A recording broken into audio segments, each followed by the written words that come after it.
मुंबई में सनसनी, सास ने दामाद को दिया बेटा। किसी ने सोचा भी नहीं था कि इसके पीछे इतनी भयावह कहानी होगी। रमेश उत्तर प्रदेश के एक गांव के किसान परिवार में पैदा हुआ था।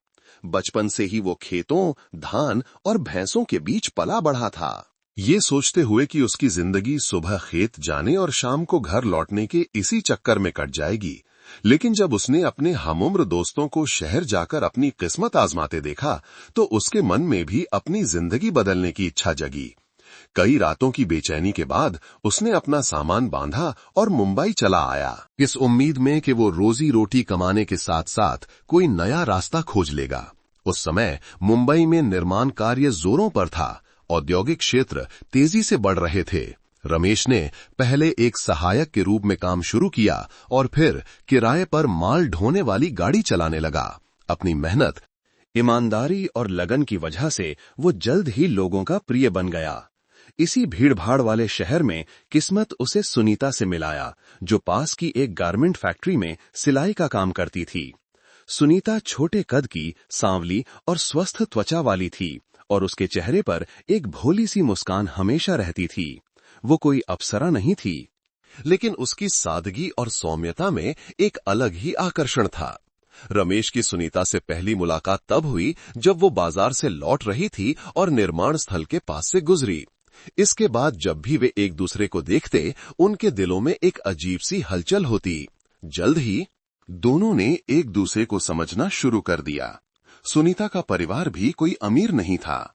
वो अपनी मां कमला के साथ रहती थीं, जो 56 साल की एक विधवा थीं। कमला ने अकेले ही अपनी बेटी को पाला था। वो स्वभाव से सख्त थीं, लेकिन अपनी बेटी से बेहद प्यार करती थीं।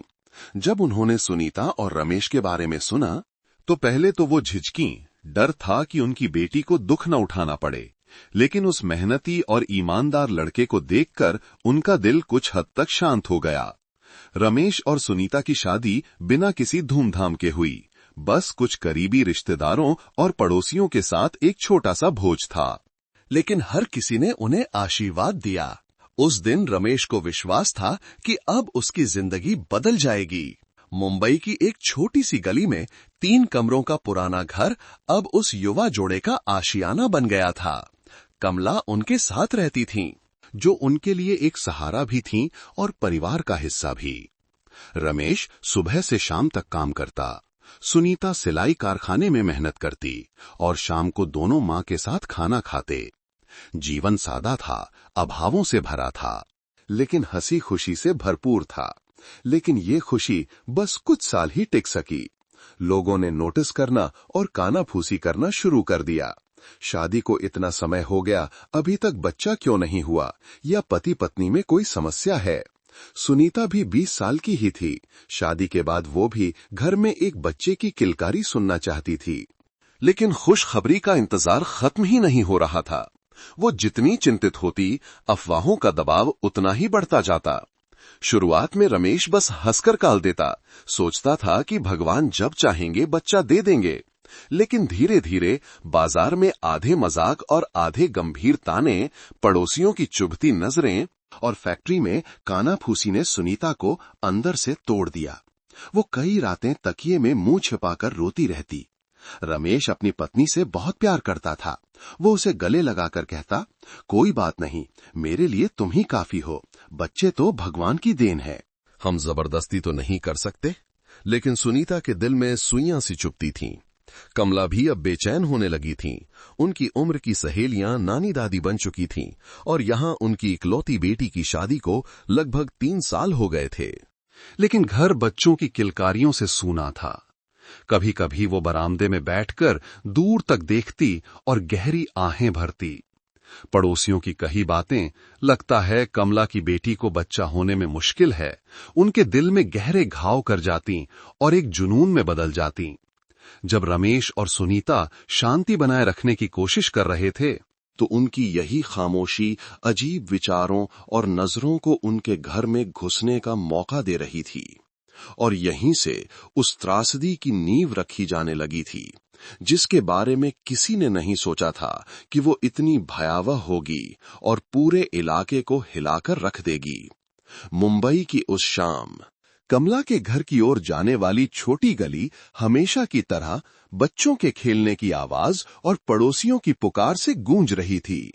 लाल खपरेल की छत वाला 3 कमरों का घर, जिसकी दीवारें समय के साथ फीकी पड़ गई थीं, अंदर से साफ सुथरा था।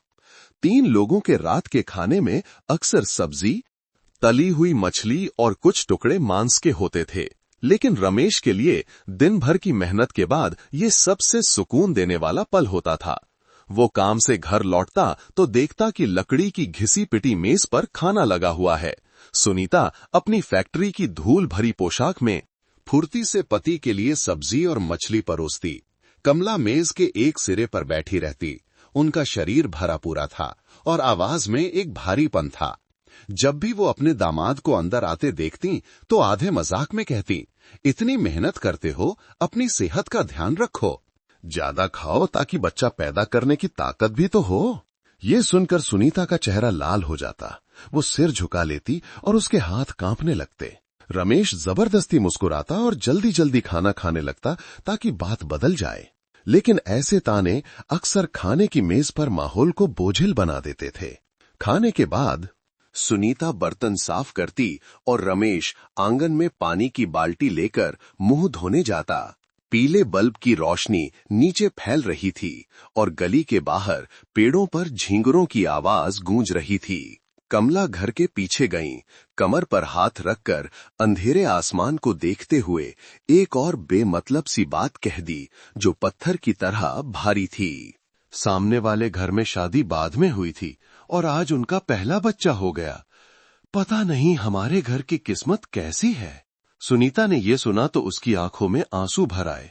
वो जानती थी कि मां उससे प्यार करती है और नाती नातिन चाहती है, लेकिन हर बार ऐसी बातें सुनकर उसका दर्द और बढ़ जाता। वो चुपचाप मुड़ गई ताकि कोई उसे देख ना ले। रात में अपने छोटे से कमरे में सुनीता दीवार की ओर मुंह करके लेटी थी। रमेश उसके पास लेटा और उसे अपनी बाहों में लेकर फुसफुसाया, इतना मत सोचो, किसी के यहां जल्दी बच्चा हो गया तो होने दो, हम अभी जवान हैं, धीरे धीरे भगवान दे देंगे। लेकिन मुझे डर लगता है। सुनीता की आवाज भर आ गई।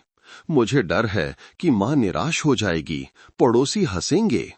रमेश ने एक गहरी सांस ली और अपनी पत्नी के कंधे को कसकर पकड़ लिया। वह उसकी भावनाओं को समझता था, लेकिन इन बेढंगे दिलासों के अलावा कुछ नहीं कर सकता था।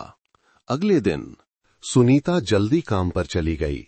सिलाई मशीन की लगातार खटखट की आवाज के बीच 7 काम करने वाली औरतें गपशप कर रही थीं और कभी-कभी सुनीता की ओर इशारा करके कहती, शादी को इतना समय हो गया और बच्चा नहीं हुआ, लगता है इसी में कोई कमी है।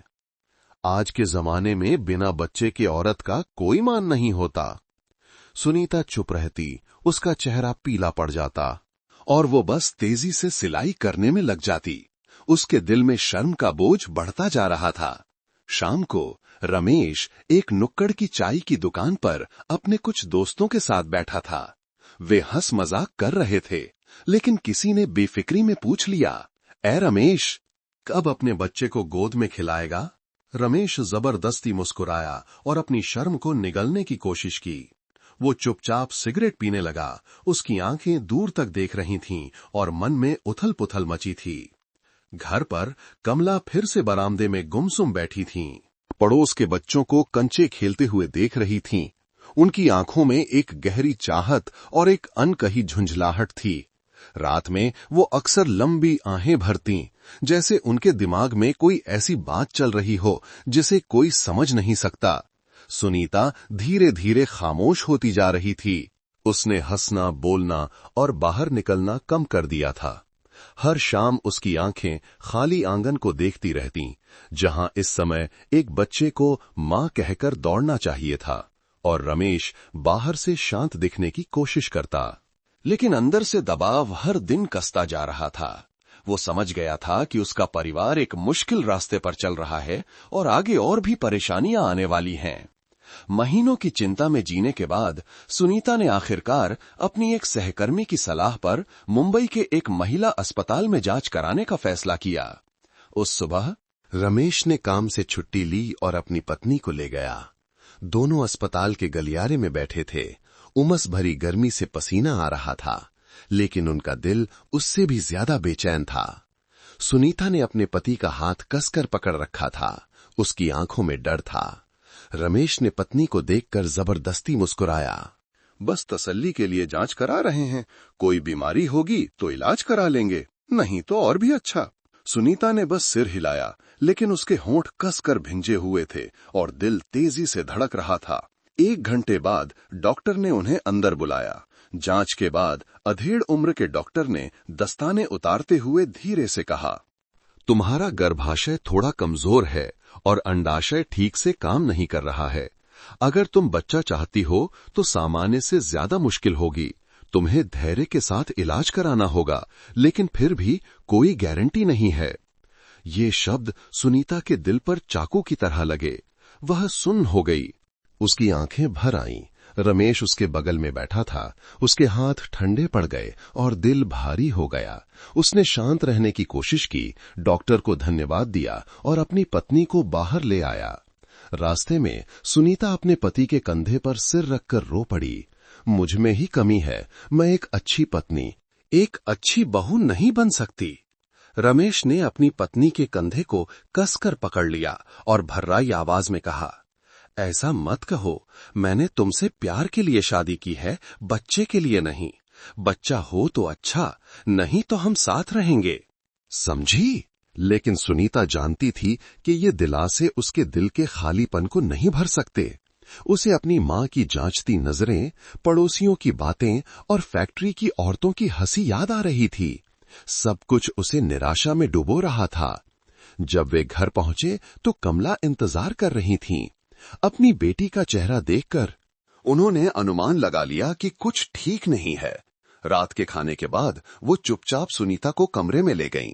क्या हुआ जांच में? सुनीता फूट फूट कर रो पड़ी और सब कुछ बता दिया।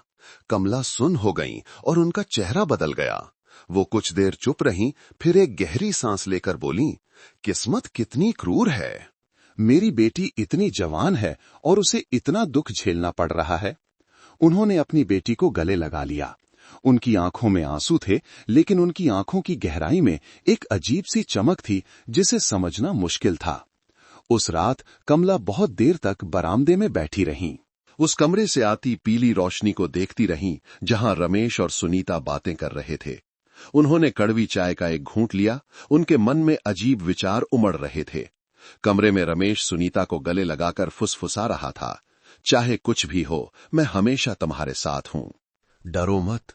सुनीता सिसकते हुए अपने पति के सीने में मुंह छिपा लिया, लेकिन कमजोरी का यही पल उसके अंदर के डर को और गहरा कर गया। सुनीता के बच्चा न कर पाने की खबर जल्द ही बाहर फैल गई। पड़ोसियों की जुबान तेज होती है। कुछ ही दिनों में पूरे मोहल्ले को पता चल गया। कुछ ने हमदर्दी जताई तो कुछ ने ताना मारा। पड़ोसी शर्मा जी, जो एक रिटायर व्यक्ति थे, ने कहा, इस घर की किस्मत ही खराब है। आज के जमाने में बिना बच्चे के क्या खुशी है। ये शब्द रमेश और सुनीता के दिल में तीर की तरह चुभते थे। उस दिन के बाद सुनीता ने बाहर निकलना कम कर दिया। उसे लोगों की चुभती नजरों से डर लगता था। रमेश मजबूत दिखने की कोशिश करता, लेकिन रात में अक्सर करवटें बदलता रहता। वो जानता था कि बोझ अब उसके और उसकी पत्नी के कंधों पर आ गया है और इस छोटे से घर में तूफान अभी थमा नहीं है। अस्पताल से बुरी खबर मिलने के बाद कमला के घर का माहौल बहुत भारी हो गया था। सुनीता अब और भी कम बोलती थी। उसका चेहरा मुरझा गया था और नींद न आने की वजह से आंखों के नीचे काले घेरे पड़ गए थे। जब भी वो अकेली होती तो खुद को कोसती, सोचती कि वो अपने पति और मां के लिए एक बोझ है। रमेश उसे दिलासा देने की पूरी कोशिश करता, लेकिन उदासी साफ झलकती थी। कमला अपनी बेटी को देखकर दुखी होती, लेकिन जब उनकी नजर रमेश पर पड़ती तो उनके मन में एक अजीब सी भावना जाग उठती जिसे वो नाम नहीं दे पा रही थीं। अपने दामाद को दिन रात मेहनत करते, पसीने से भीगी पीठ, धूप से झुलसा चेहरा, लेकिन फिर भी भोला और सच्चा देखकर वो उसे पसंद भी करती, उस पर तरस भी खाती और साथ ही एक अजीब सी हलचल भी महसूस करती। एक शाम रमेश काम से लौटा, थका हुआ। उसने अपना धूल भरा बैग कोने में रख दिया। जैसे ही वो अंदर आया, कमला दौड़कर उसके पास आई। बेटा, दिन भर काम करके भूखे होगे, मैंने तुम्हारे लिए चिकन का सूप बनाया है, पी लो, ताकत आएगी। रमेश थोड़ा हैरान हुआ। आमतौर पर घर में खाना सुनीता बनाती थी, सास का उसके लिए अलग से कुछ बनाना दुर्लभ था। लेकिन उसने मुस्कुराकर धन्यवाद कहा। सुनीता, जो रसोई में सब्जियां धो रही थी, ये देखकर थोड़ी हैरान हुई, फिर सिर झुकाकर अपने काम में लग गई। उसने सोचा कि माँ दामाद से प्यार करती है, इसलिए ध्यान रख रही है, ये सामान्य है। लेकिन आने वाले दिनों में कमला का ध्यान और भी बढ़ने लगा। कभी वो रमेश के लिए एक जड़ी बूटियों वाला सूप बनाती, कहती कि इससे ताकत आएगी। कभी वो उसके लिए काम पर ले जाने के लिए खाना पैक करती। इतनी बारीकी से हिदायतें देती जैसे कोई पत्नी अपने पति के लिए करती है। सुनीता ये देखकर पहले तो अजीब महसूस करती, फिर धीरे धीरे निश्चिंत हो गई, ये सोचकर कि माँ उसकी कमी की भरपाई करना चाहती है। रात में खाने के बाद सुनीता अक्सर थक कर जल्दी सो जाती। कमला बरामदे में बैठी रहती और रमेश भी कुर्सी लेकर चाय पीने बैठ जाता। कई बार दोनों आमने सामने बैठे रहते और बातें लंबी खिंच जाती। शुरुआत में बातें काम धंधे और पड़ोसियों की होती थीं। फिर धीरे धीरे कमला ने उनके छोटे परिवार के बारे में पूछना शुरू कर दिया। बेटा, क्या तुम्हें दुख होता है कि सुनीता से शादी करके भी तुम्हारा कोई बच्चा नहीं है? रमेश चौंक गया और असहज हो गया। मैं ऐसा नहीं सोचता, मैं सुनीता से प्यार करता हूँ, बच्चा हो या ना हो, हम पति पत्नी हैं। कमला फीकी हंसी हंसी, उनकी आंखों में एक अजीब सी चमक थी। कहना आसान है, लेकिन कौन सा मर्द अपना वंश आगे बढ़ाने के लिए एक बच्चा नहीं चाहता? रमेश चुपचाप सिर झुकाए रहा। इस बात ने अनजाने में उस दर्द को छू लिया था जिसे वो छिपाने की कोशिश कर रहा था।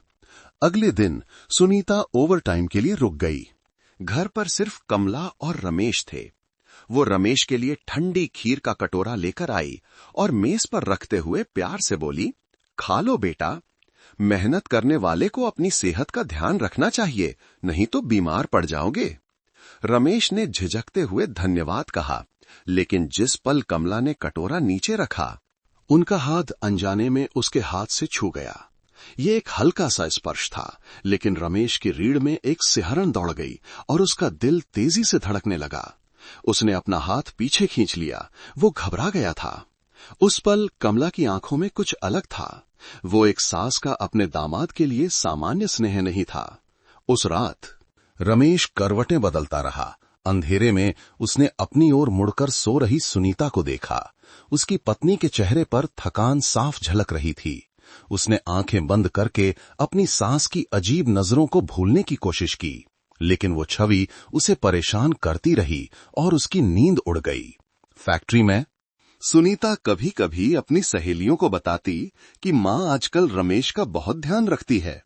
कुछ सहेलियां सिर हिलाती, किसी ने यूं ही कह दिया, हाँ, ये अच्छा है कि सास दामाद से प्यार करती है, लेकिन बहुत ज्यादा भी ठीक नहीं होता। सुनीता हंसकर टाल देती। उसे ये सोचकर अच्छा लगता कि माँ उसके पति की चिंता करती है। उसे क्या पता था कि इस देखभाल के पीछे एक ऐसी आग सुलग रही थी जो उसके छोटे से घर को जलाने वाली थी। उस रात मुंबई में भारी बारिश हो रही थी। छोटी गलियों में पानी भर गया था और हवा की सीटी की आवाज से लकड़ी के दरवाजे चरमरा रहे थे। रमेश अपने कंस्ट्रक्शन के दोस्तों के साथ एक पार्टी में गया था। वो ज्यादा शराब नहीं पीता था, लेकिन दोस्तों के जोर देने पर उसे पीनी पड़ी। जब वो घर लौटा तो उसके कपड़े पूरी तरह भीगे हुए थे। चेहरा लाल था और कदम लड़खड़ा रहे थे। सुनीता उस दिन देर रात तक ओवरटाइम कर रही थी। वो अभी लौटी नहीं थी। 3 कमरों के घर में सिर्फ कमला बरामदे में दिए की रोशनी में बैठी बारिश की आवाज सुन रही थीं। रमेश को लड़खड़ाते हुए अंदर आता देख वो तुरंत खड़ी हो गईं। उनकी आवाज में डांट के साथ चिंता भी थी। क्या पी लिया है जो इतने नशे में हो? अंदर जाकर कपड़े बदलो, नहीं तो ठंड लग जाएगी। रमेश बस बेवकूफी से मुस्कुराया। उसकी आंखें धुंधली थीं। वो कुछ अस्पष्ट शब्द बड़बड़ाया और कुर्सी पर धड़ाम से बैठ गया। कमला ने एक गहरी सांस ली और एक सूखे तौलिए से अपने दामाद के बाल पोंछने लगीं। शराब की तेज गंध उनकी नाक में चढ़ी और उन्हें बेचैन कर गईं। पोंछते पोंछते वो झिझकते हुए बोली, तुम बहुत मेहनत करते हो। काश एक बच्चा होता तो जिंदगी इतनी सूनी नहीं होती। रमेश ने नशे में ये सुना तो उसका दिल दुख से भर गया। उसने अपना चेहरा घुमाया। शराब से लाल आंखें सीधे कमला की आंखों में देख रही थीं। उस पल न जाने नशे की वजह से या दबी हुई भावनाओं के कारण उसे कमला की छवि धुंधली लेकिन अजीब तरह से करीब लगी। 50 साल से ऊपर की उस औरत के चेहरे पर झुर्रियां थीं, लेकिन फिर भी एक परिपक्व आकर्षण था। कमला ने वो नजर देखी तो उनका दिल जोर से धड़कने लगा। महीनों से वो एक अजीब सी भावना को दबा रही थीं। अब इस घर में जब सिर्फ वे दोनों थे और बाहर बारिश की आवाज सब कुछ छिपा रही थी, तो वर्जित की सीमा बहुत नाजुक हो गई थी। उनका हाथ धीरे से रमेश के कंधे पर संतुलन बनाने के लिए रखा, लेकिन फिर फिसलकर उसकी बाह पर आ गया। रमेश कांप गया। वो आधे होश में था। वो विरोध नहीं कर पाया और न ही उसे रोकने के लिए पर्याप्त होश में था। सब कुछ उथल पुथल में बह गया। शराब का नशा, बारिश की आवाज और दबी हुई भावनाएं। जब सुनीता लौटी तो सुबह होने वाली थी। उसने अपने पति को कमरे में अस्त व्यस्त कपड़ों में सोते हुए पाया। कमला जल्दी उठकर रसोई में आग जला रही थीं। उनका चेहरा इतना शांत था जैसे कुछ हुआ ही न हो। सुनीता को कोई शक नहीं हुआ। उसने बस अपने पति को डांटते हुए सिर हिलाया। आप थोड़ा कम पिया करो, मैं खाना बना देती। रमेश की नींद खुली। उसका दिल जोर से धड़क रहा था। उसे धुंधला धुंधला याद था कि क्या हुआ था। उसकी नजरें कमला से मिली और उन्हें इतना शांत देखकर वो डर गया। वो कुछ कहना चाहता था, लेकिन उसका गला रुंध गया। एक पल के लिए कमला ने धीरे से सिर हिलाकर उसे चुप रहने का इशारा किया। उस दिन से रमेश एक डर में जीने लगा। जब भी वो अपनी पत्नी को देखता उसे अपराध बोध होता, लेकिन जब उसकी नजरें अपनी सास पर पड़तीं तो उसका दिल डर से कांप जाता। वो उनसे बचने लगा। उनसे नजरें मिलाने की हिम्मत नहीं होती थी। और कमला, वो और भी आत्मविश्वासी लग रही थी। वो अभी भी प्यार से अपने दामाद के लिए खाना बनाती, काम से लौटने पर हालचाल पूछती, लेकिन उनकी आंखों में कुछ अलग था। एक संतुष्टि और एक रहस्य। उस बारिश की रात की गलती एक ऐसी भूल थी जिसे सुधारा नहीं जा सकता था। वो उसे दफनाना चाहता था, ये मान लेना चाहता था कि ऐसा कुछ हुआ ही नहीं, लेकिन गहराई में वो जानता था कि सब कुछ हद से बाहर हो चुका है। परिवार में एक पवित्र सीमा टूट गई थी और अब कुछ भी पहले जैसा नहीं रहेगा। उस तूफानी रात के बाद रमेश बेचैनी में जीने लगा। हर सुबह काम पर जाते समय वो खुद को काम में डुबोने की कोशिश करता ताकि सब कुछ भूल जाए, लेकिन शाम को घर के आंगन में कदम रखते ही उसका दिल सिकुड़ जाता। कमला की शांत नजरें जैसे कुछ हुआ ही ना हो उसे और भी बेचैन कर देती थीं। रमेश उनसे बचने लगा। वह अक्सर देर से घर आने के लिए अतिरिक्त काम करने या दोस्तों के साथ चाय की दुकान पर रुकने का बहाना बनाता। एक दिन जब वो घर में दाखिल हुआ तो उसने कमला को बरामदे में अकेले बैठे देखा। उनकी नजरें सीधे उसी पर थीं। रमेश के हाथ पैर कांप गए। वो जल्दी से बचकर कमरे में घुस गया। ज्यादा बात करने की हिम्मत नहीं हुई। लेकिन कमला अलग थीं। वो नियमित रूप से अपने दामाद का ध्यान रखती थीं, पहले से भी ज्यादा। कभी वो कहती, बेटा तुम थके हो, मैं तुम्हारे कपड़े धो देती हूं, चिंता मत करो। कभी वो उसके हाथ में दूध का एक डिब्बा थमा देती और कहती, ये पी लो, ताकत आएगी। बाहर वालों की नजर में ये एक मां का अपने बेटे के लिए प्यार जैसा था, लेकिन रमेश के लिए हर इशारा, हर शब्द एक रस्सी की तरह उसे जकड़ रहा था। उसे उसकी भयानक गलती की याद दिला रहा था। उस रात सुनीता ने महसूस करना शुरू कर दिया कि उसके पति में कुछ अजीब है। वो कम बोलता था और अक्सर खोया खोया रहता था। एक दिन सुनीता ने पूछा, क्या बात है, आजकल आप मुझसे बचते रहते हैं, क्या कोई बात छिपा रहे हैं?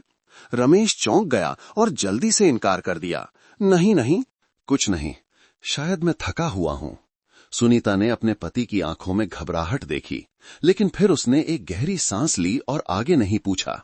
उसके मन में पहले से ही बच्चा न होने को लेकर हीन भावना थी। अब पति को ऐसा देखकर उसकी बेचैनी और बढ़ गई। मोहल्ले में पड़ोसियों ने कानाफूसी शुरू कर दी।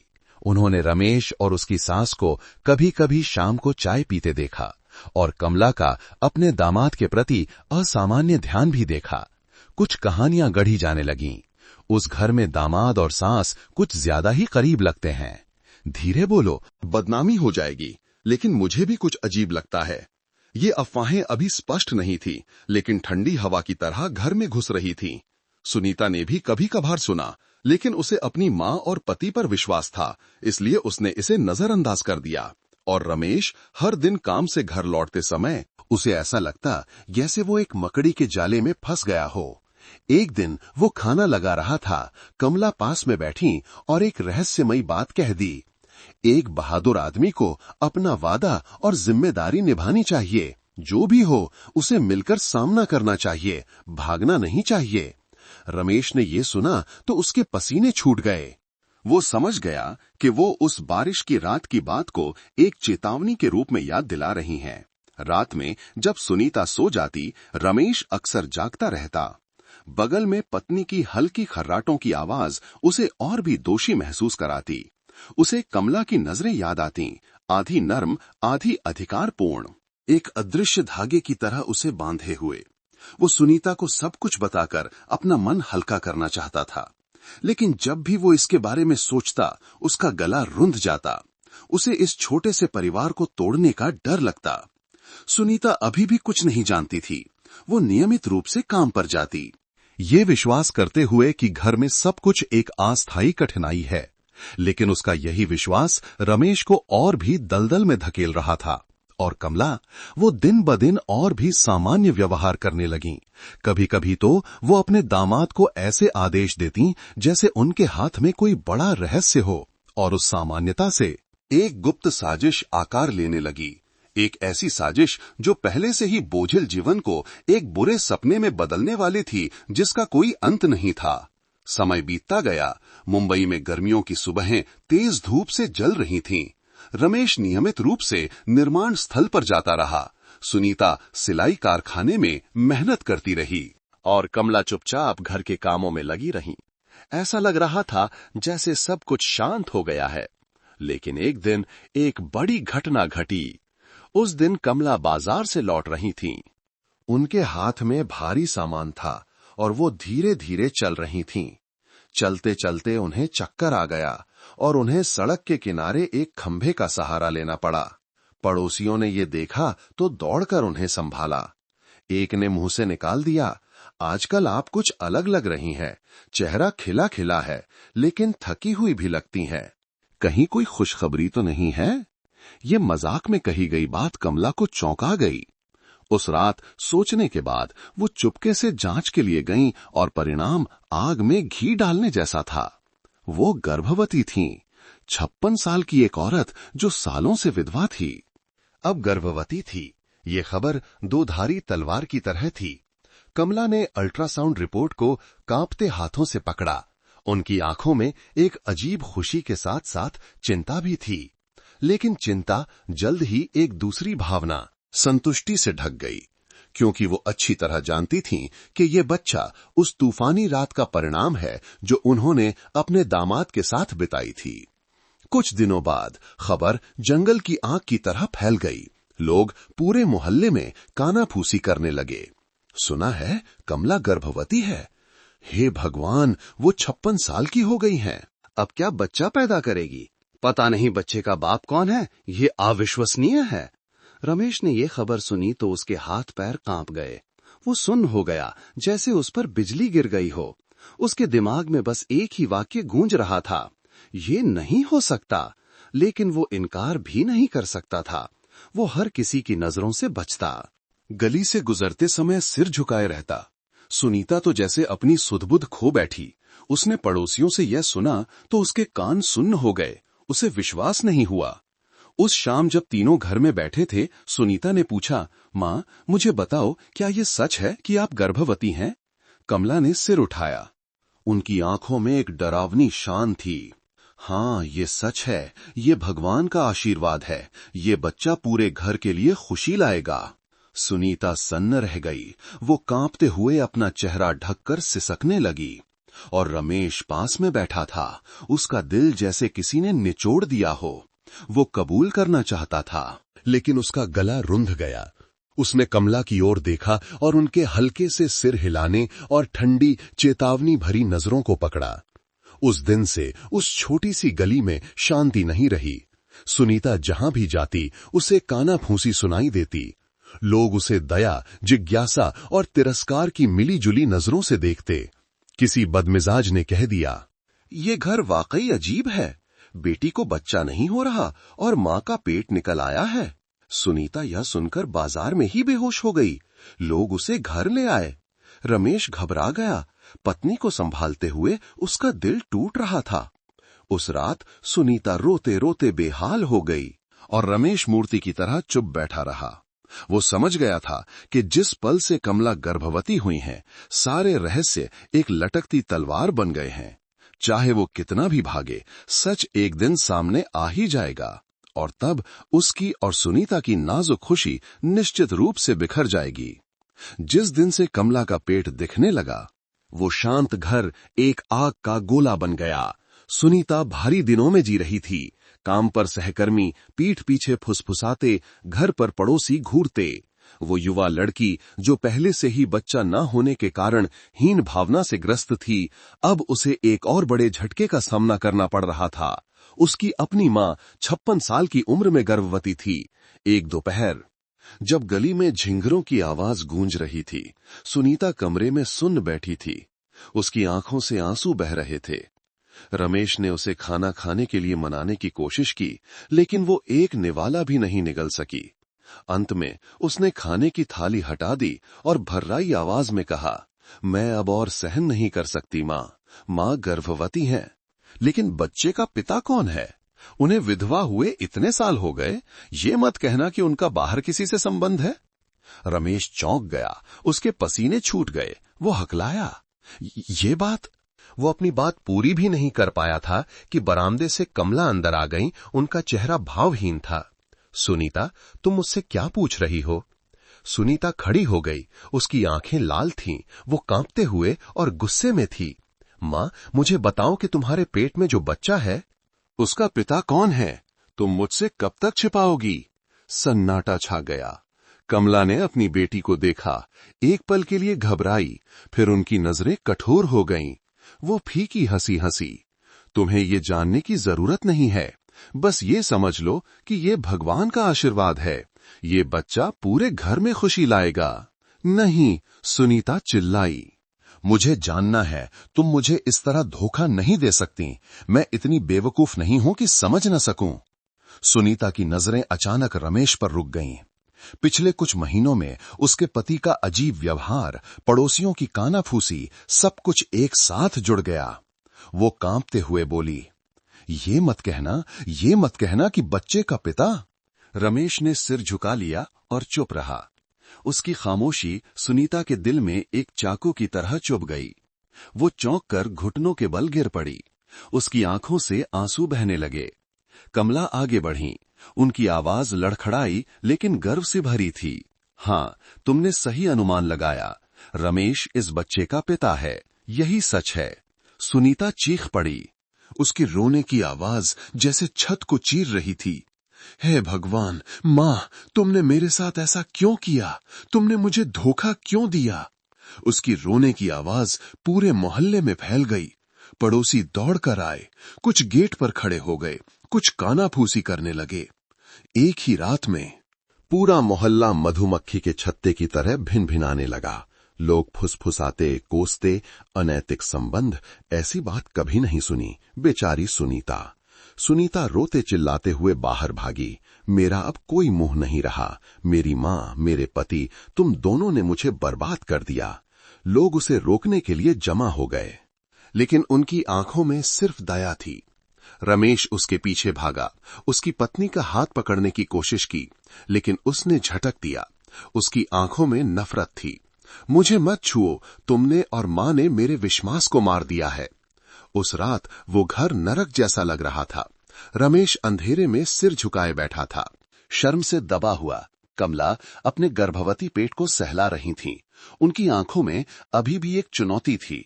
भले ही उनकी बेटी रो रो कर बेहाल हो रही थी और यहां से कुछ भी वापस नहीं हो सकता था। जिस रात सुनीता गली के बीच में रोई थी, खबर आग से भी तेज फैल गई। अगली सुबह तक पूरे मोहल्ले में, गली के कोने से लेकर बाजार तक कानाफूसी हो रही थी। सब्जी वाली, मछली वाली, ऑटो वाला, सबके पास कहने के लिए कुछ था। सास ने दामाद से बच्चा पैदा किया, सुनकर ही रोंगटे खड़े हो जाते हैं। ऐसे अनैतिक काम के बाद वे दुनिया को क्या मुंह दिखाएंगे। बेचारी सुनीता, 20 साल की उम्र में ही उसकी जिंदगी बर्बाद हो गई। ये बातें हर जगह फैल गईं। जब भी सुनीता काम पर जाती, उसे सिर झुकाकर चलना पड़ता। वो किसी से नजरें मिलाने की हिम्मत नहीं कर पाती थी। सिलाई कारखाने में जो औरतें पहले से ही गपशप करती थीं, अब और भी कड़वी हो गईं। किसी ने सीधे कह दिया, ये घर वाकई घटिया है। बेटी की किस्मत खराब है और मां को कोई शर्म नहीं है। अगर मैं उसकी जगह होती तो ये जगह छोड़कर चली जाती। सुनीता ये बातें सुनकर बस अपने दांत पीसकर आंसू पी जाती। कपड़े में लगाई गई हर सुई जैसे उसके दिल में चुभती। और रमेश, जो एक समय में एक भला और सम्मानित आदमी था, अब एक मजाक का पात्र बन गया था। निर्माण स्थल पर दोस्त उसे आधी दया और आधी नफरत की नजरों से देखते। किसी ने ताना मारा, तू तो हमारी सोच से भी ज्यादा बहादुर निकला, लेकिन ये बहादुरी तुझे जिंदगी भर कोसेगी। रमेश सिर झुकाए रहता, कुछ कहने की हिम्मत नहीं होती। उसके दिल में शर्म और अपराध बोध का बोझ उसे झुका रहा था। शर्मा जी, जो एक पुराने पड़ोसी थे और हमेशा सब पर नजर रखते थे, अब उन्हें और भी मसाला मिल गया था। नुक्कड़ की चाय की दुकान पर बैठकर उन्होंने सिगरेट का कश खींचते हुए कहा, मैं इतने सालों से उस घर के पास रह रहा हूं, मुझे कुछ अजीब लग रहा था। कमला आजकल रमेश का कुछ ज्यादा ही ध्यान रख रही थी। मुझे पहले से ही शक था। लोग उन्हें घेर कर सुनते और अपनी तरफ से बातें जोड़ते। शर्मा जी की बातें आग में घी का काम कर रही थीं। एक परिवार की त्रासदी को चाय पर गपशप का विषय बना रही थीं। घर में सुनीता सूख कर कांटा हो गई थी। उसका चेहरा मुरझा गया था। कई रातें वो बिस्तर के कोने में घुटने मोड़कर बैठी रहती, अपने पति को कड़वाहट भरी नजरों से देखती। रमेश चुप रहता, अपनी पत्नी को छूने की हिम्मत नहीं करता। दोनों के बीच एक गहरी खाई बन गई थी, जिसे कोई शब्द नहीं भर सकता था। कमला इसके विपरीत शांत बनी रहीं। वो बाजार जाती, खाना बनाती, घर की देखभाल करती, जैसे कुछ हुआ ही न हो। जब वो पड़ोसियों की कानाफूसी सुनती तो बस फीकी हंसी हंस देती। लोगों का काम है कहना, मैं जानती हूं कि मैं कैसे जी रही हूं। उनके इस रवैये ने लोगों को और भी भड़का दिया। कोई कहता कि वो बेशर्म है, कोई कहता कि वो हिम्मत वाली है। लेकिन सबने उस परिवार को मोहल्ले का एक दाग मान लिया था। एक शाम काम से लौटते समय सुनीता को कुछ बच्चों ने छेड़ा, सुनीता आंटी, आपका भाई रमेश को पापा बुलाएगा या कमला नानी को मम्मी? ये मासूम सवाल एक चाकू की तरह चुभा। सुनीता सुन्न खड़ी रह गई और फिर सड़क पर ही फूट फूट कर रो पड़ी।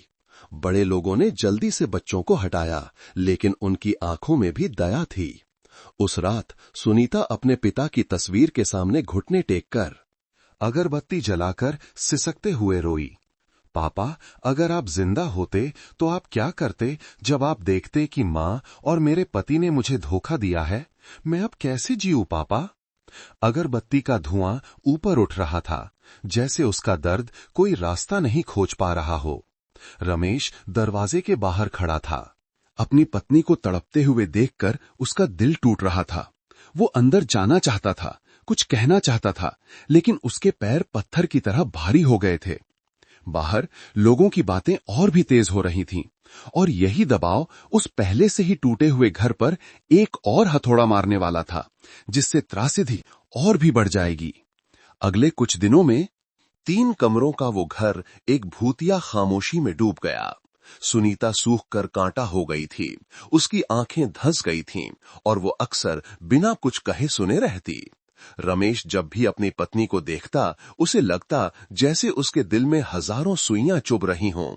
उसने कई बार कबूल करने और घुटनों के बल माफी मांगने की सोची, लेकिन जैसे ही वो मुंह खोलता, कमला की नजरें उसे रोक देतीं।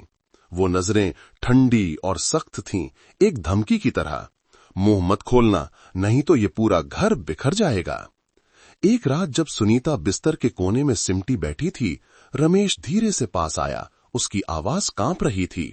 सुनीता, मुझे माफ कर दो, मैंने गलती की। मैं नहीं चाहता था कि ऐसा हो। मेरा विश्वास करो, ये बस एक गलती थी जब मैं अपने होश में नहीं था। सुनीता मुड़ी, उसकी आंखें लाल थीं। गलती? एक गलती जिससे मेरी मां गर्भवती हो गई? क्या तुम्हें लगता है कि मैं अब तुम पर विश्वास कर सकती हूं? रमेश का गला रुंध गया। वो अपनी पत्नी का हाथ पकड़ना चाहता था, लेकिन उसने झटक कर चिल्लाया, मुझे मत छुओ, तुमने और मां ने मेरी जिंदगी बर्बाद कर दी है। सुनीता की रोने की आवाज सुनकर रमेश फर्श पर घुटनों के बल गिर पड़ा। उसने अपना चेहरा अपने हाथों में छिपा लिया। उसके कंधे कांप रहे थे, लेकिन उसके दर्द ने सुनीता को नरम नहीं किया, बल्कि उसे और भी निराश कर दिया। अगले दिन जब रमेश सुनीता के पीछे गेट तक जाने लगा, तो कमला ने अचानक उसे रोक लिया।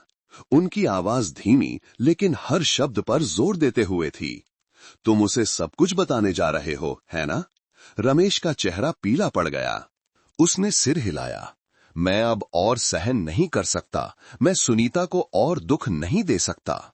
कमला पास आई, उनका हाथ दामाद के कंधे पर जोर से रखा। अगर तुमने एक भी शब्द कहा तो पूरा मोहल्ला जान जाएगा। लोग तुम्हारे मुंह पर थूकेंगे और मैं मर जाऊंगी। लेकिन अपने पेट में पल रहे बच्चे को किसी को छीनने नहीं दूंगी, समझे तुम? रमेश सुन्न हो गया। उसने कमला की आंखों में देखा। वहां सिर्फ कठोरता नहीं, बल्कि एक पागलपन भी था। ऐसा लग रहा था जैसे उन्होंने उसे इस वर्जित रिश्ते में हमेशा के लिए बांधने का फैसला कर लिया हो।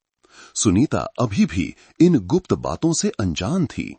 वो एक परछाई की तरह जी रही थी, काम पर जाती और घर लौटकर चुपचाप सिमट जाती। लेकिन उसकी शक भरी नजरें दिन ब दिन साफ होती जा रही थीं। जब भी वो अपने पति को देखती, तो जैसे वो हजारों सवालों से उस खामोशी को चीरना चाहती हो। मोहल्ले में अफवाहें अभी भी गर्म थीं। लोग बाजार में चाय की दुकानों पर बातें करते। बेचारी सुनीता, उसे मां और पति दोनों ने धोखा दिया। सबसे बड़ा दोषी तो रमेश है। कैसा कमजोर आदमी है जो ऐसे जाल में फंस गया। ये कड़वी बातें सीधे रमेश के कानों में पड़तीं। जब भी वो गली से निकलता, वो सिर झुकाए रहता। किसी से नजर मिलाने की हिम्मत नहीं होती। उसके दिमाग में हमेशा यही गूंजता रहता, मैंने गलती की है। लेकिन क्या कोई रास्ता है? उस रात जब सुनीता पीठ करके लेटी थी, रमेश बरामदे में बैठा था। रात की ठंडी हवा चुभ रही थी और दूर से कुत्तों के भौंकने की आवाज आ रही थी। उसने एक सिगरेट जलाई। लाल अंगारे को देखते हुए उसका मन कड़वा हो गया। वो जानता था कि वो एक ऐसे जाल में गहराई से फंस गया है जिसका कोई रास्ता नहीं है। एक तरफ उसकी पत्नी थी जिसे वो प्यार करता था, लेकिन जिसे उसने बहुत दुख दिया था।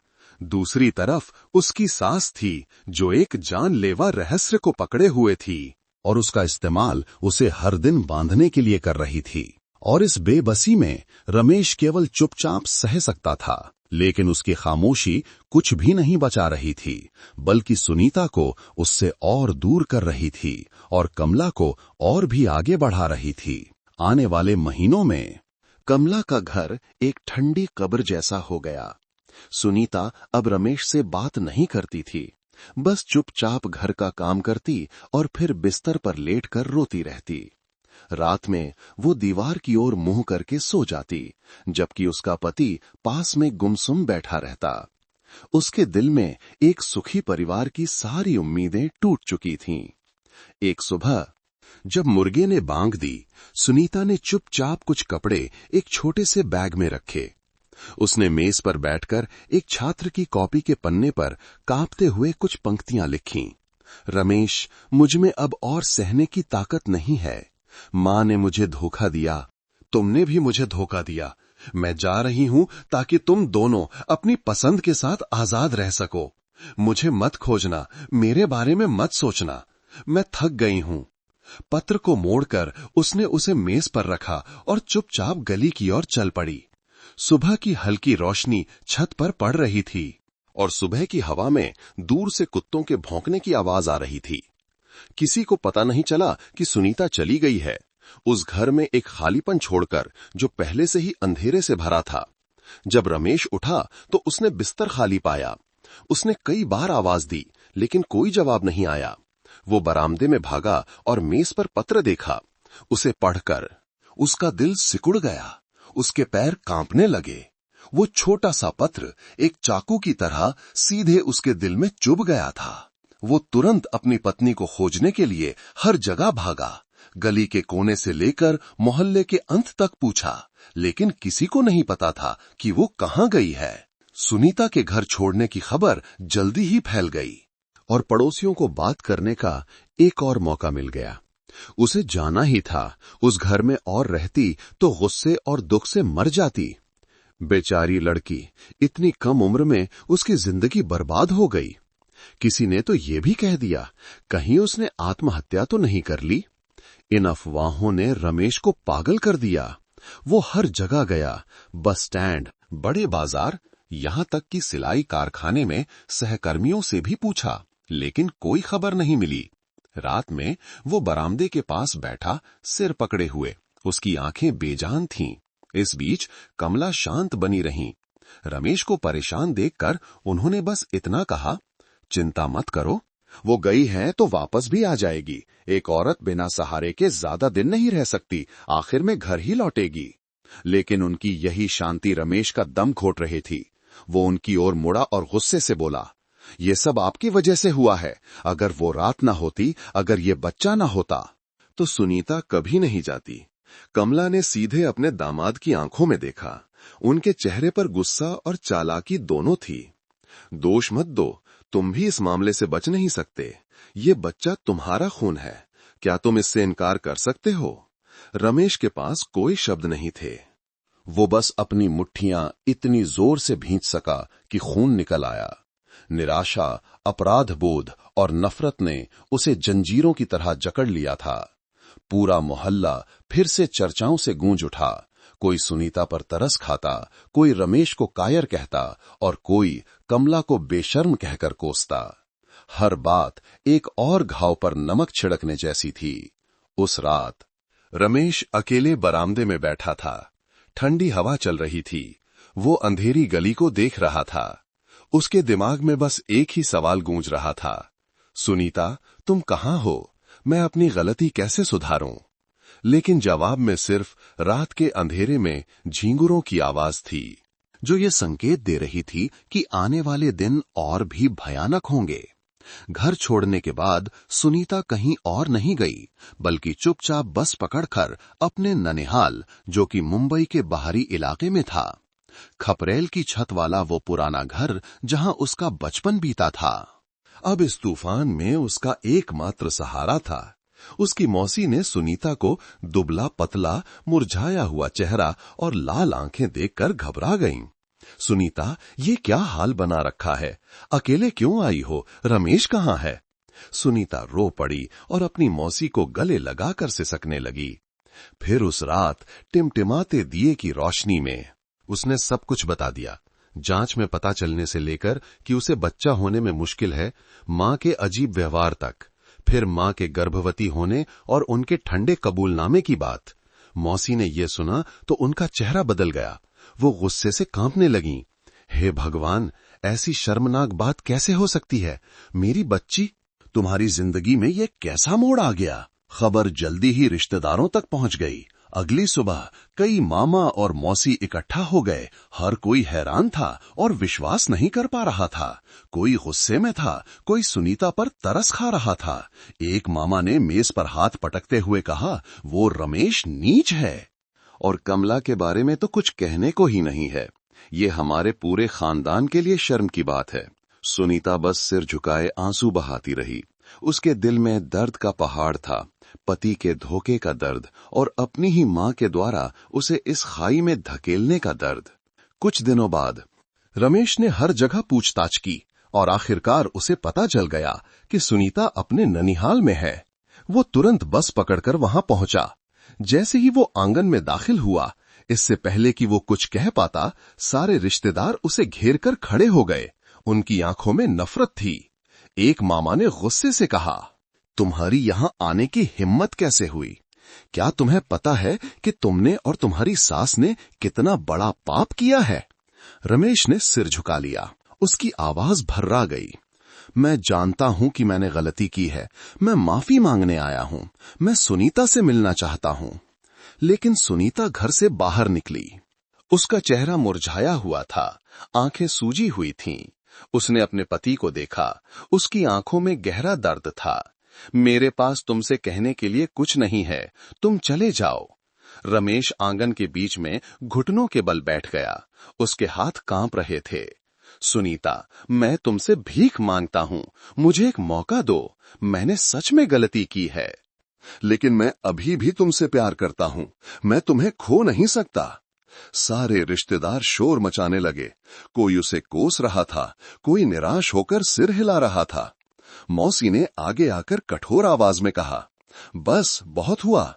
सुनीता ने पहले ही बहुत दुख झेला है। तुम्हारे पास अब माफी मांगने के लिए क्या मुंह बचा है? वापस जाओ, उसे और दुख मत दो। ठीक उसी समय एक मोटरसाइकिल गली के सामने रुकी।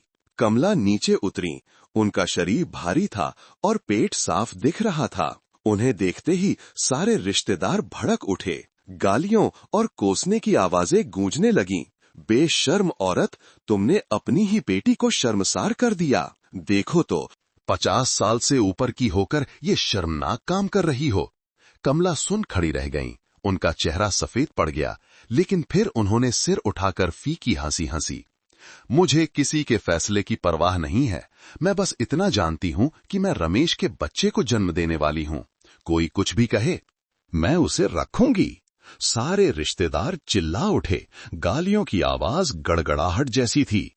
सुनीता घुटनों के बल गिर पड़ी और फूट फूट कर रोने लगी। मां, तुम मुझे इस तरह क्यों मार रही हो?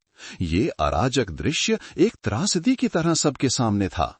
अब ये संघर्ष सिर्फ एक छोटे से घर तक सीमित नहीं था, बल्कि पूरे खानदान, पूरे समाज के फैसले में बदल गया था और इस त्रासदी का कोई अंत नहीं दिख रहा था।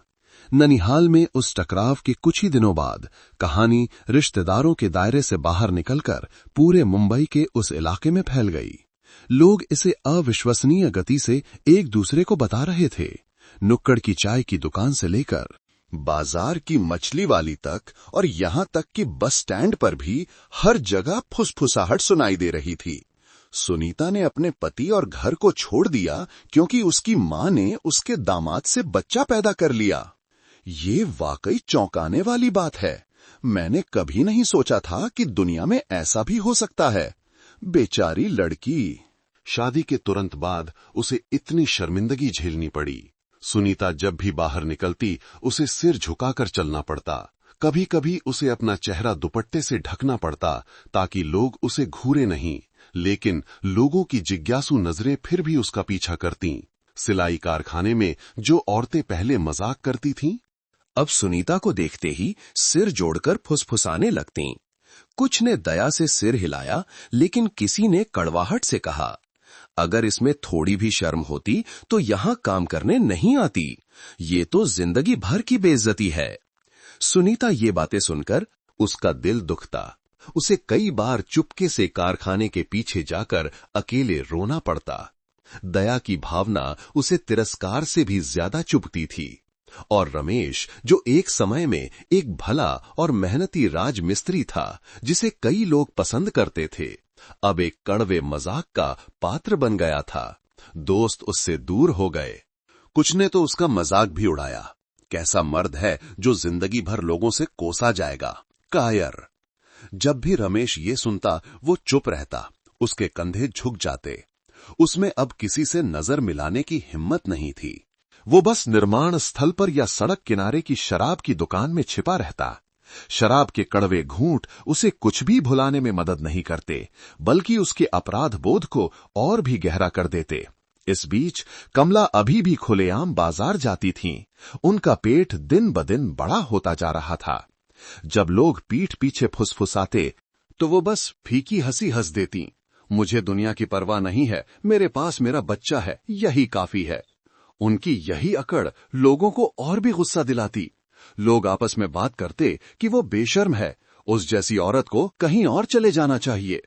शर्मा जी, जो चाय की दुकान पर बैठने के आदी थे, पूरे मोहल्ले के मुख्य समाचार स्रोत बन गए थे। उन्होंने मुंह बनाते हुए कहा, बेचारी सुनीता की किस्मत खराब है, मां ने धोखा दिया, पति कमजोर निकला, उस घर की अच्छी किस्मत खत्म हो गई है। ये बातें फैल गईं और रमेश दुनिया की नजर में नंबर 1 धोखेबाज बन गया। लोगों को परवाह नहीं थी कि परिस्थितियां क्या थीं।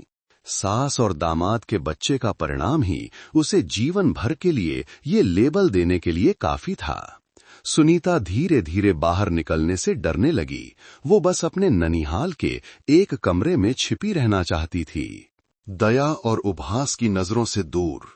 हर रात वो रोते रोते थक जाती और फिर एक बुरे सपने में सो जाती। रमेश तो जैसे आत्मग्लानि के चरम पर पहुंच गया था।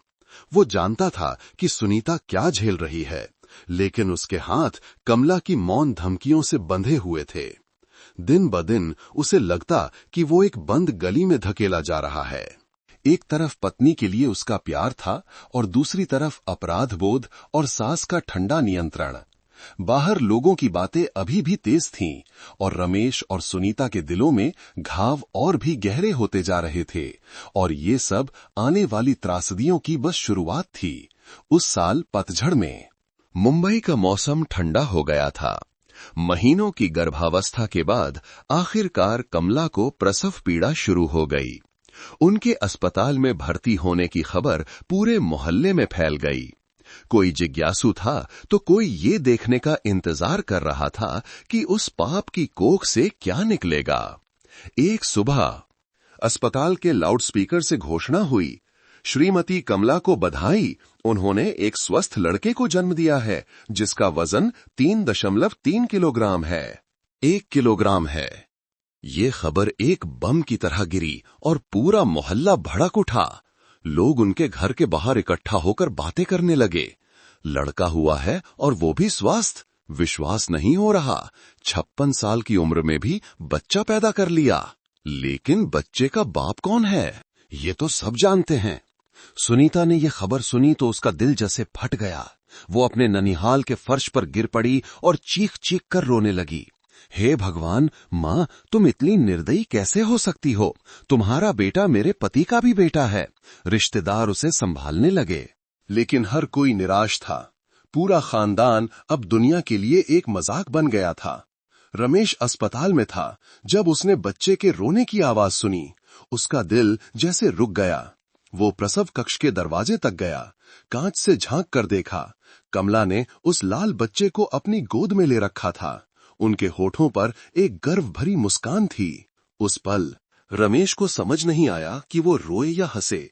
वो बच्चा उसका खून था जिसे वो नकार नहीं सकता था, लेकिन वो एक अनैतिक पाप का परिणाम था। अस्पताल के लोग कानाफूसी कर रहे थे। नर्सें एक दूसरे से फुसफुसा रही थीं। उनकी नजरों में उसके लिए दया थी। रमेश चुपचाप गलियारे से बाहर निकल गया। उसका सिर घूम रहा था। उसे लगा कि वो एक अपराधी है जो अपने ही खून से प्यार भी करता है और नफरत भी। कुछ दिनों बाद कमला बच्चे को लेकर घर आईं। वो शांत गली एक टूटे हुए बाजार की तरह हो गई। लोग बच्चे का चेहरा देखने के लिए आने लगे। कुछ ने दया दिखाई तो कुछ ने ताना मारा। बच्चा तो बहुत प्यारा है, लेकिन बड़ा होकर किसे पापा बुलाएगा और किसे मां? उसकी पूरी जिंदगी इस दाग के साथ बीतेगी बेचारा। कमला ने किसी की परवाह नहीं की। उन्होंने गर्व से अपना बेटा दिखाया। उनके चेहरे पर एक चमकदार मुस्कान थी। चाहे लोग कुछ भी कहें, उन्हें विश्वास था कि ये बच्चा रमेश को हमेशा के लिए बांधने का सबूत है। सुनीता घर आने की हिम्मत नहीं कर सकी। वो अपने ननिहाल में गुमसुम बैठी रहती। अपने सौतेले भाई के जन्म की खबर सुनकर उसका दिल कट रहा था। हर रात वो रो रो कर अपने मृत पिता को बुलाती। पापा, आप मुझे क्यों नहीं बचाते? मैं अब किस मुंह से जीऊंगी? इस बीच रमेश हर ताने का निशाना बन गया। निर्माण स्थल पर दोस्त उसे नफरत की नजर से देखते। सड़क पर लोग उस पर उंगली उठाकर फुसफुसाते। देखो, उस बच्चे का बाप वही है, दामाद जो अपनी सास के साथ सोया। रमेश सिर झुकाए चलता। उसका दिल भारी था। रात में वो आसमान में लटके चांद को देखता और उसे लगता कि उसकी फीकी रोशनी उसी का मजाक उड़ा रही है। वो इस बात से इनकार नहीं कर सकता था कि बच्चा उसका खून है, लेकिन वो इस सच को भी स्वीकार नहीं कर सकता था कि वो एक भयानक पाप से पैदा हुआ है। कमला की बाहों में बच्चा मासूमियत से सो रहा था। उसे नहीं पता था कि वो खुद एक ऐसा तूफान है जिसने सब कुछ बहा दिया था। परिवार की इज्जत, पति पत्नी की खुशी और एक छोटे से मोहल्ले की शांति। जिस दिन कमला बच्चे को लेकर घर आई, उसके कुछ ही समय बाद एक और सच सामने आ गया। महिला अस्पताल में एक नर्स जो सुनीता के ननिहाल के रिश्तेदारों को जानती थी, उस पर तरस खाकर उसने चुपके से उन्हें होसरा रिकॉर्ड दिखा दिया। जांच रिपोर्ट में साफ साफ लिखा था, जैविक पिता का नाम रमेश कुमार। ये खबर तेजी से ननिहाल पहुंची और फिर पूरे मोहल्ले में फैल गई। अब लोगों को कोई शक नहीं रहा। सारी अफवाहों पर अब सबूत की मुहर लग गई थी और इस तरह रमेश की इज्जत आधिकारिक तौर पर मिट्टी में मिल गई। सुनीता ने जब रिपोर्ट के बारे में सुना तो वो कांपने लगी। वो चीखकर फर्श पर गिर पड़ी। दोनों हाथों से अपना चेहरा ढक लिया। उसकी आखिरी बची खुची उम्मीद कि शायद वो बच्चा उसके पति का ना हो भी खत्म हो गई। ये दर्द ऐसा था जैसे उसके पहले से ही फटे हुए दिल में एक और चाकू घोंप दिया गया हो। हे भगवान, तुम मेरे साथ इतने निर्दयी क्यों हो? सुनीता की आवाज रोते रोते टूट गई। बाहर रिश्तेदार गुस्से में थे। एक मामा ने मेज पर हाथ पटकते हुए कहा, उस रमेश ने पूरे खानदान को बदनाम कर दिया है और कमला के बारे में तो कुछ कहने को ही नहीं है। उन दोनों को इसकी कीमत चुकानी पड़ेगी। इस बीच छोटे से मोहल्ले में ये खबर एक गर्म विषय बन गई। नुक्कड़ की चाय की दुकान हर दिन भरी रहती। लोग फुसफुसाते, देखो अब तो कागज भी आ गया है, बच्चे का बाप रमेश ही है। ऐसा अनैतिक काम कभी नहीं देखा। अब तो कोई कानून ही नहीं रहा। बेचारी सुनीता, उसकी जिंदगी तो खत्म हो गई। रमेश ने ये खबर सुनी तो उसके चेहरे का रंग उड़ गया। वो घर के फर्श पर बैठ गया। उसके हाथ कांप रहे थे। एक दोस्त द्वारा दी गई रिपोर्ट को पकड़े हुए शब्द सीधे उसकी आंखों में चुभ रहे थे। उसे चक्कर आ रहा था। अब इनकार करने का कोई रास्ता नहीं था। छिपने की कोई जगह नहीं थी। उसने सिर झुका लिया और एक बच्चे की तरह रो पड़ा। सुनीता ने निराशा में रमेश को एक और पत्र लिखा। रमेश, मैंने सोचा था कि तुम मुझसे सच्चा प्यार करते हो, लेकिन अब मैं समझ गई हूं कि उस प्यार का कोई मतलब नहीं है जब तुमने खुद मेरे दिल को मार दिया है। मुझे मत खोजना, मैं तुम्हें कभी माफ नहीं करूंगी। पत्र मिलने पर रमेश बुरी तरह कांपने लगा। वो जानता था कि सुनीता के साथ उसका दरवाजा हमेशा के लिए बंद हो गया है। वो उसके पास जाना चाहता था, घुटनों के बल बैठकर भीख मांगना चाहता था, लेकिन गली से बाहर निकलते ही हर कदम पर उसे लोगों की नफरत भरी नजरों का सामना करना पड़ता। कमला इसके विपरीत और भी अभिमानी हो गईं। वो बच्चे को अपनी गोद में लेकर गर्व से पड़ोसियों को दिखाती, ये इस घर का खून है, जिसे हंसना है हंसे, लेकिन ये मेरा गर्व है। उनकी इस बात ने लोगों को और भी भड़का दिया। किसी ने सीधे मुंह पर कह दिया, तुम्हें शर्म नहीं आती? लेकिन कमला ने बस होठ सिकोड़कर मुस्कुरा दिया। उनकी आंखों में एक दृढ़ता थी। रात में रमेश अकेले बरामदे में बैठा था। आसमान में फीके चांद को देख रहा था। उसके दिल में एक उथल पुथल मची थी, अपराध बोध, दर्द और बेबसी। वो सुनीता से प्यार करता था, लेकिन उसने खुद ही अपनी पत्नी को निराशा में धकेल दिया था। वो बच्चे को नकारना चाहता था, लेकिन वो उसका ही खून था। सच सामने आ चुका था, अब कुछ भी छिपा नहीं था। और यहां से ये त्रासदी सिर्फ अफवाहें नहीं रह गई थीं, बल्कि लोगों के दिलों में एक गहरा दाग बन गई थीं, जिससे वे तीनों कभी बाहर नहीं निकल सकते थे। जब अस्पताल की रिपोर्ट सामने आई, जिसमें जैविक पिता के रूप में रमेश का नाम छपा था, तो ये पूरे परिवार की किस्मत पर एक दाग बन गया। सुनीता पूरी तरह से अपने ननिहाल में सिमट गई। वो अब कोई सफाई नहीं सुनना चाहती थी। रमेश चुपचाप काम पर जाता, उसका चेहरा हमेशा झुका रहता, और कमला, 56 साल की वो औरत, अपने नवजात बच्चे को गोद में लेकर पहले से कहीं ज्यादा सिर उठाकर चलती। ये मेरा बेटा है, उसका असली खून, जिसे जो कहना है कहे, मुझे परवाह नहीं, वो पड़ोसियों से कहती जब वे गेट से झांकते। उनकी गर्व भरी मुस्कान लोगों को डराती, लेकिन वो जितनी अभिमानी होती, उन्हें उतना ही तिरस्कार झेलना पड़ता। बाजार में मछली वाली ने सीधे हाथ हिलाकर कहा, चलो किसी और दुकान से खरीदो। मैं तुम जैसी परिवार को बदनाम करने वाली औरत को कुछ नहीं बेचूंगी। सब्जी वाली ने भी सिर हिला दिया। लोग तुम्हारे पास खड़े होने से भी डरते हैं। मैं भी तुमसे कोई वास्ता नहीं रखना चाहती। कमला जहां भी जाती, उन्हें ठंडी नजरें ही मिलती। कोई सीधे मुंह पर कह देता, बुढ़ापे में बेशर्म हो गई हो। पूरे मोहल्ले को बदनाम कर दिया। ये कड़वी बातें सुई की तरह चुभती, लेकिन वो सहती और बच्चे को और कसकर पकड़ लेती, जैसे दुनिया को साबित करना चाहती हूं कि उन्हें कोई पछतावा नहीं है। रमेश तो दिन ब दिन कमजोर होता जा रहा था। निर्माण स्थल पर कोई उसके साथ काम नहीं करना चाहता। लोग उंगली उठाकर हंसते, वो अनैतिक दामाद है, उससे दूर रहो। वो सहता, दिन भर सीमेंट की बोरियां और ईंटें ढोता, जैसे खुद को सजा दे रहा हो। रात में वो बरामदे में बैठा कमला की गोद में सो रहे बच्चे को बेजान नजरों से देखता। वो बच्चा निर्दोष था, लेकिन वो उसके पाप का जीता जागता सबूत था। उन दिनों सुनीता अपने ननिहाल में चुपचाप जी रही थी। वो दुबली पतली और मुरझाई हुई थी। उसकी आंखों में कोई चमक नहीं थी।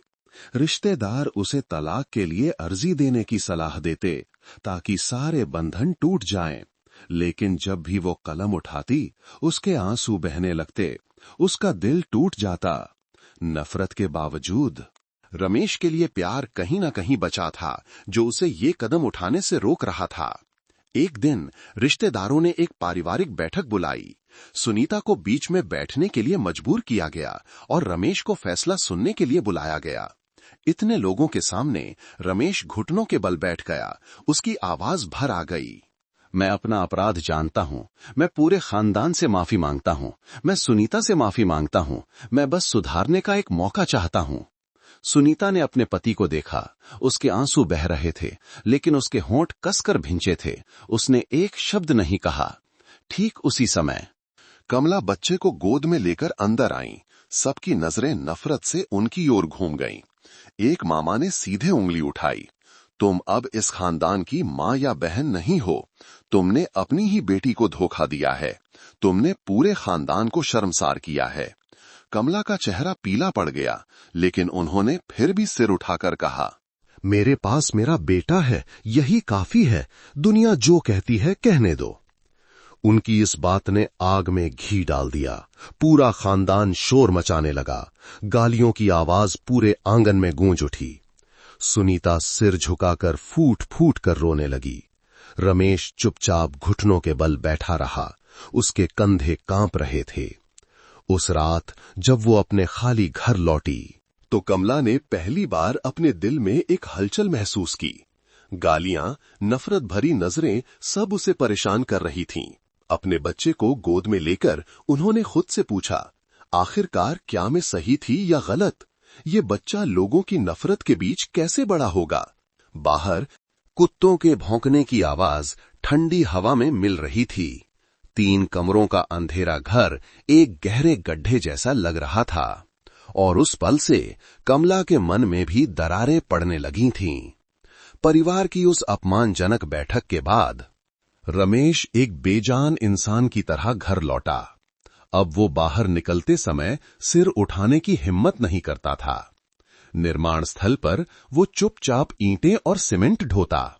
उसका शरीर सूख कर कांटा हो गया था। दोस्त उससे दूर हो गए। कुछ तो पीठ पीछे फुसफुसाते, वो अपनी सास के साथ सोया, उसके पास मत जाना, गंदगी लग जाएगी। ये शब्द चाकू की तरह चुभते रमेश दांत पीस कर सहता, लेकिन रात में जब भी वो कमला की गोद में बच्चे को देखता, अपराध बोध का एक तूफान उठता। वो उसका खून था, लेकिन एक अक्षम्य गलती का परिणाम भी था।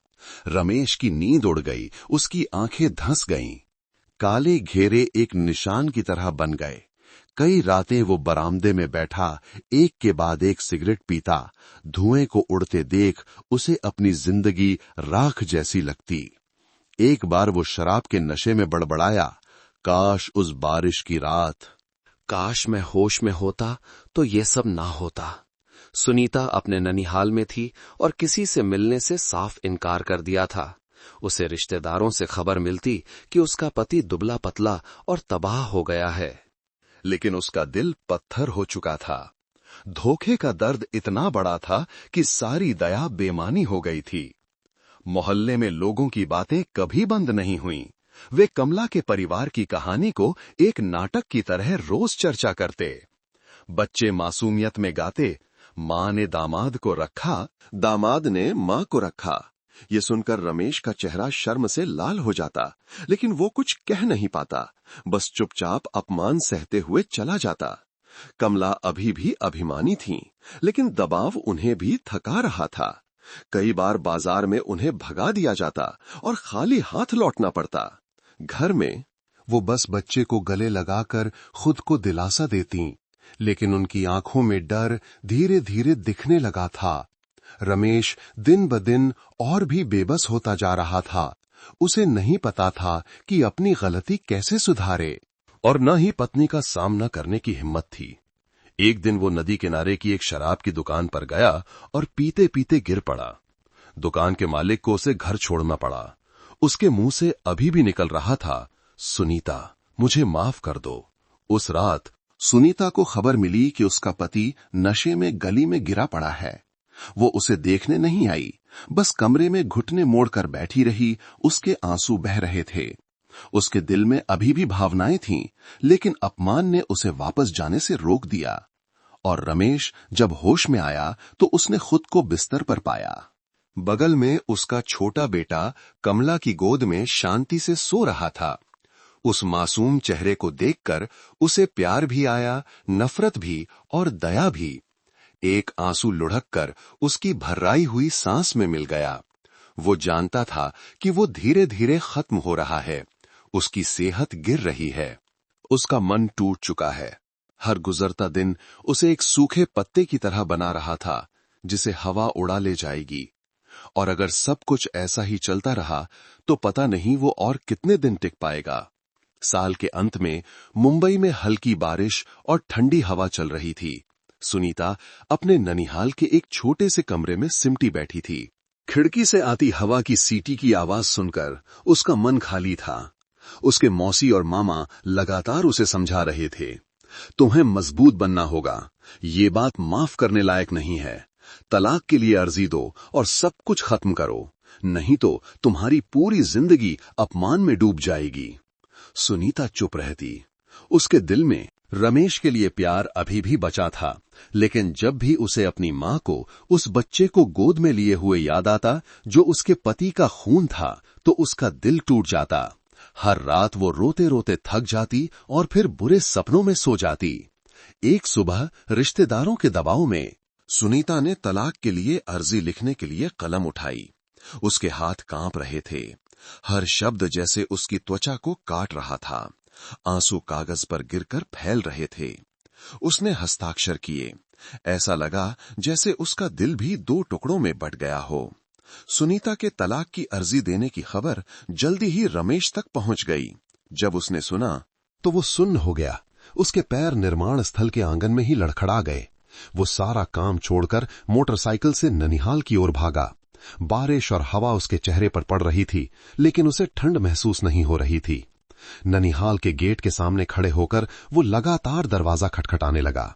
एक रिश्तेदार ने दरवाजा खोला। उसकी आंखों में नफरत थी। तुम यहां किस मुंह से आए हो? चले जाओ, सुनीता तुम्हें देखना नहीं चाहती।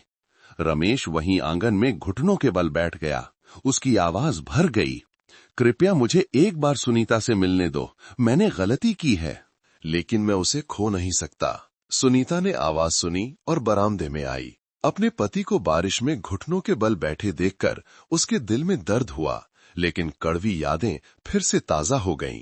उसने कठोर आवाज में कहा, उठो, तुमने मुझे धोखा दिया है, पूरे परिवार को धोखा दिया है। अब कहने को क्या बचा है? रमेश ने सिर उठाया। उसकी आंखें लाल थीं। मैं जानता हूं कि मैं कायर और कमजोर हूं, लेकिन मैं अभी भी तुमसे प्यार करता हूं। मुझे एक और मौका दो। सुनीता ने सिर हिलाया। उसके आंसू बहने लगे। मौका? एक ऐसे इंसान के लिए कौन सा मौका जिसने विश्वास को ही मार दिया हो? क्या तुम नहीं समझते कि विश्वास एक बार टूट जाए तो फिर नहीं जुड़ सकता? ये शब्द रमेश के दिल पर चाकू की तरह लगे। वो फूट फूट कर रो पड़ा और अपना चेहरा ढक लिया। आसपास खड़े रिश्तेदारों ने सिर हिलाकर उसे जाने को कहा। बस बहुत हुआ, चले जाओ, उसे और परेशान मत करो। रमेश लड़खड़ाते हुए गेट से बाहर निकला। उसका शरीर कांप रहा था, कपड़े भीगे हुए थे। उसे लगा जैसे पूरी दुनिया ढह गई है। उसका दिल हजारों चाकुओं से कट रहा था, लेकिन वो बेबस था। इस बीच सुनीता सीढ़ियों पर बैठ गई। उसके आंसू बह रहे थे।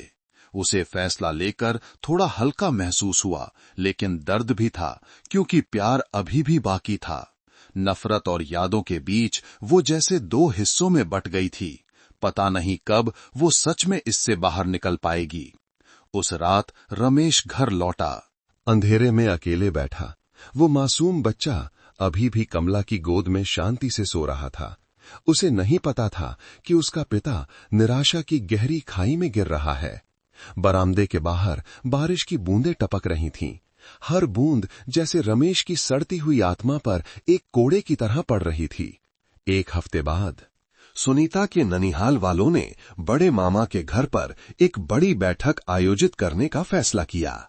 खबर तेजी से फैल गई और दूर के रिश्तेदार भी आ गए।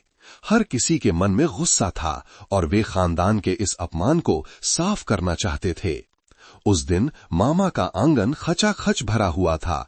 बरामदे में दरियां बिछी थीं, कुर्सियां लगी थीं और माहौल एक अदालत जैसा तनावपूर्ण था। सुनीता एक कोने में सिमटी बैठी थी।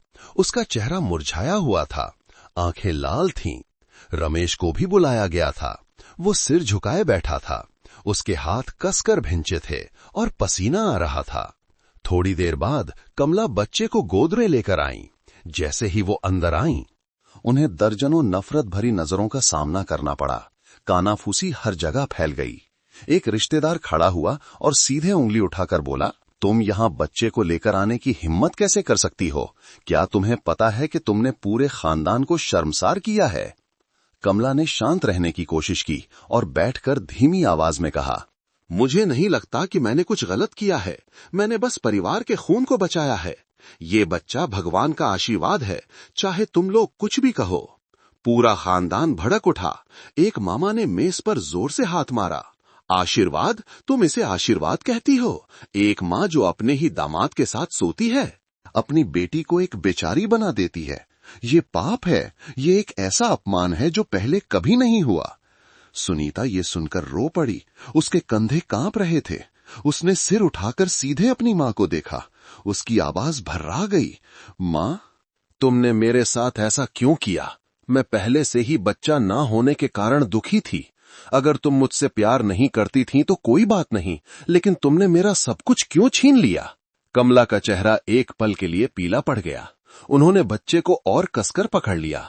वो बहस करना चाहती थीं, लेकिन उनकी आवाज कांप रही थी। मां, मैंने बस रमेश को घर में रखना चाहा ताकि तुम अपना पति ना खो दो। नहीं, सुनीता चिल्लाई। उसके आंसू बहने लगे। तुम गलत थी मां। तुमने ही मेरे पति को मुझसे हमेशा के लिए दूर कर दिया। तुमने मेरी जिंदगी बर्बाद कर दी। पूरा खानदान सिर हिलाने लगा। डांट की आवाजें गूंजने लगीं। बेशर्म औरत, बुढ़ापे में पागल हो गई हो? आज से तुम्हारा इस खानदान में कोई मुंह नहीं रहा। रमेश मूर्ति की तरह चुप बैठा रहा। हर शब्द उसके सिर पर हथौड़े की तरह पड़ रहा था। उसने सिर झुका लिया। उसके खुरदरे हाथों पर आंसू गिर रहे थे। वो जानता था कि गलती सिर्फ कमला की नहीं थी, वो भी इसमें बराबर का भागीदार था। बैठक पूरी दोपहर चली। अंतिम फैसला ये था कि कमला से सारे रिश्ते तोड़ दिए जाएंगे, उन्हें खानदान से निकाल दिया जाएगा। सुनीता को दिलासा दिया गया और तलाक की अर्जी से खुद को आजाद करने की सलाह दी गई। जब कमला गईं तो उन्होंने बच्चे को गोद में ले रखा था। उनके कदम भारी थे, आंखें लाल थीं। पहली बार उनका गर्भ टूट गया था। गालियां और नफरत भरी नजरों ने उनका दम घोंट दिया था। गेट से बाहर निकलते समय उन्होंने बड़े मामा की आवाज सुनी, तुमने अपनी ही बेटी को धोखा दिया है, तुम अपनी पूरी जिंदगी दुनिया की नफरत में जियोगी। उस रात घर पहुंचकर कमला एक अस्थायी पालने के पास गुमसुम बैठी थीं। बच्चा मासूमियत से सो रहा था। पहली बार उनके आंसू बहने लगे। उन्होंने महसूस किया कि जिसे वो आशीर्वाद कह रही थीं, वो धीरे धीरे एक बुरे सपने में बदल रहा है और अब से वो अपनी पूरी जिंदगी इस फैसले से कभी नहीं बच पाएंगी। उस अपमानजनक पारिवारिक बैठक के बाद कमला जैसे एक अलग इंसान बन गईं। जो औरत कभी सिर उठाकर चलती थी और हमेशा कहती थी कि उसे दुनिया की परवाह नहीं है, अब चुपचाप सिमट गई थी। बाजार में वो अब सिर उठाने की हिम्मत नहीं करती थीं।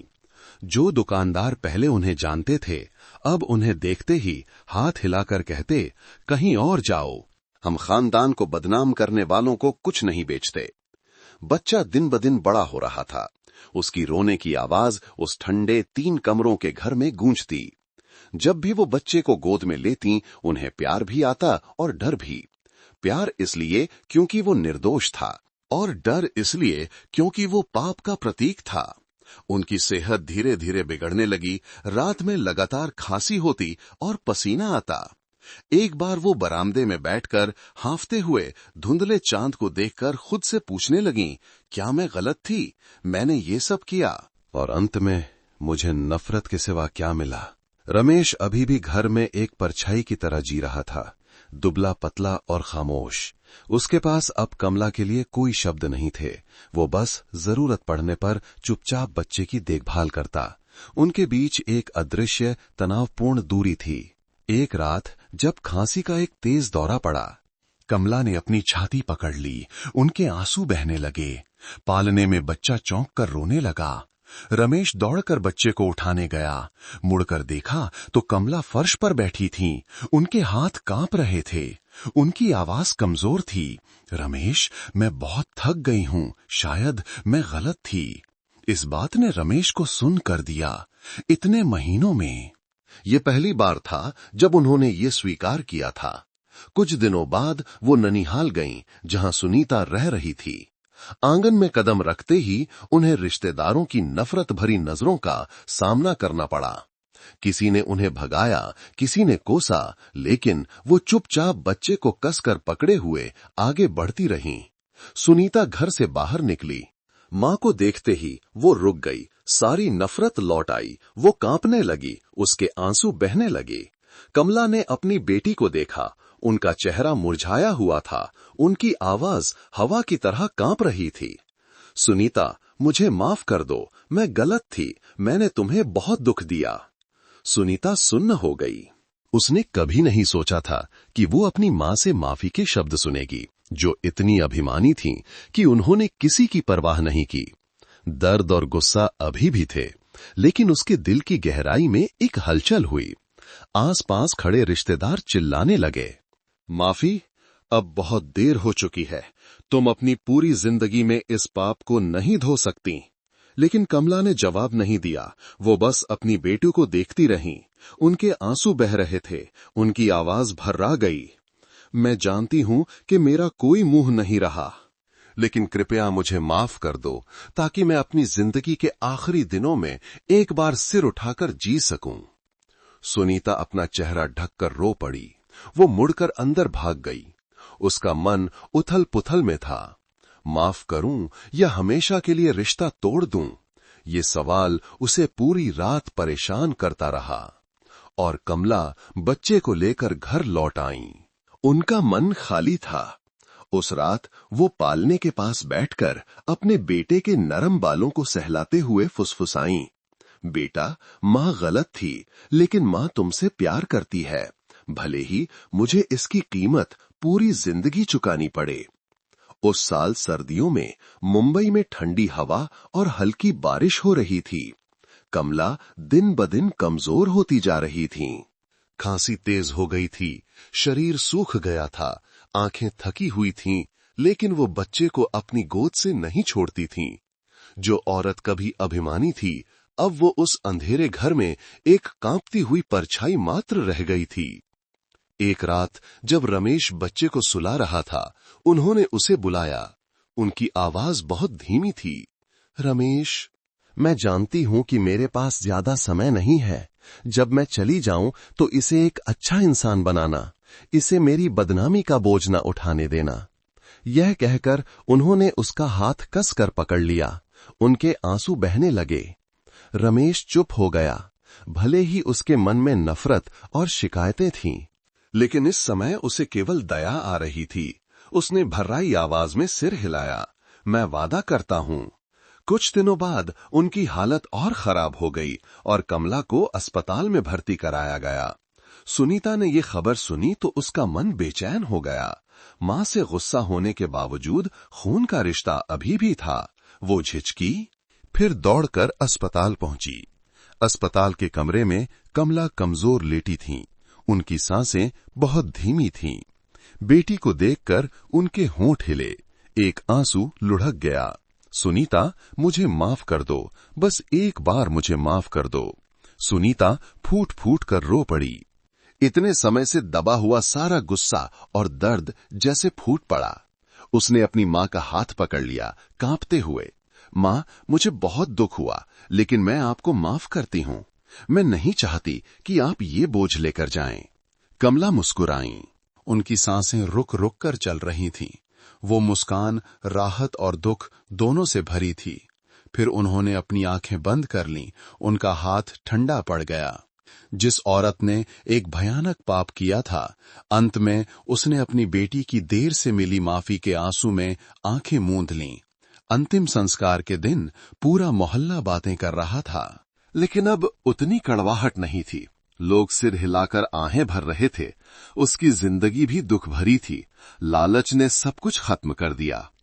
रमेश बच्चे को गोद में लेकर ताबूत के पीछे चल रहा था। उसका चेहरा मुरझाया हुआ था, आंखें बेजान थीं। सुनीता पास में खड़ी थी।